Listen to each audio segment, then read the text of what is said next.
రాని బంధుని చొరవ చేసి అంటున్నా, ఇంకెప్పుడు ఒంటరినని అనరాదని, నీకు సొంతం అంటే నేనేనని.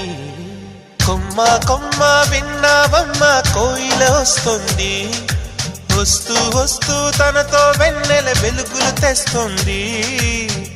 ఏవమ్మ మరుమల్లి తోరణాలు కడతావా, చిలకమ్మ ఎదురేగి స్వాగతాలు చెబుతావా, పూల పొగరిల్లేరా రమ్మందని.